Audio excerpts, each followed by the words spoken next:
Tak fordi du lytter til den her podcast fra Alfernes Plushus. Vi vil godt lægge ud med en metafor.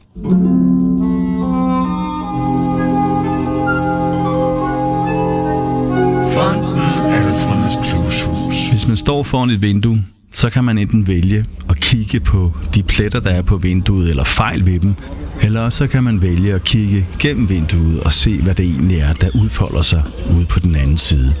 Når det gælder et pædagogisk fokus, så vælger vi sidstnævnte.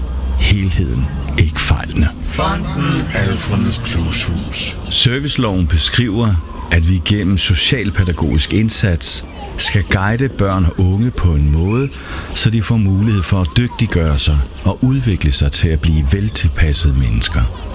Alfernes Plushus leverer en indsats med fokus på, hvor trygge og velorganiserede de unge kan blive på deres indre tilstand, og dermed opnå en mere positiv selvopfattelse af, at jeg er okay. Igennem neuroaffektiv analyse og samspilsobservation, kaldet MIM, kigger vi nøje på helhedsbilledet på hvert enkelt barn. Sammen med viden om tilknytnings- og følelsesmæssig udvikling sætter vi fokus på den indre trivsel. Alle mennesker kender til at blive følelsesmæssigt berørt gennem at observere et barn, som mistrives.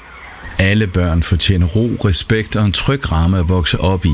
Det er præcis det, vi tilbyder. Fonden Alfernes Plushus.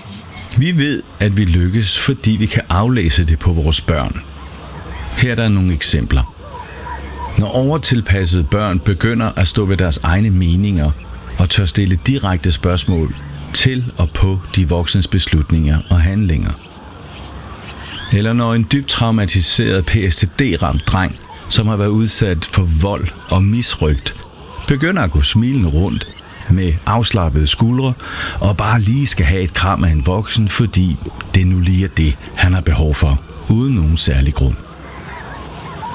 For nylig havde vi også en ung, der skulle flytte i egen bolig. Hun sagde, jeg ved, at jeg ikke er et dårligere menneske, men bare et anderledes menneske. Og det er ikke så skidt. Når vi sender unge videre ud i voksenlivet, ved vi, at vi lykkes med anbringelsen, når den unge fortæller, at de ikke bærer skylden for deres opvækst. De ved godt, at deres omstændigheder ikke har været som de fleste andres. Hos Alfernes Hus leverer vi et omsorgsfuldt og tryghedsskabende miljø, der forstår pædagogisk og terapeutisk at sætte ind, så den enkelte plet på ruden bliver accepteret og udsigten i vinduet folder sig ud. Har dette vakt din nysgerrighed, så er du altid velkommen til en uforpligtende dialog med os. Du kan ringe til pædagogisk leder Hans Henrik Vibe på 61 27 49 74. Eller skriv en mail til p.leder@vahd.dk eller læse mere på vores hjemmeside fahp.dk. Fonden Alfernes Plushus. Tak for at du lyttede med. Vi glæder os til at komme i dialog med dig.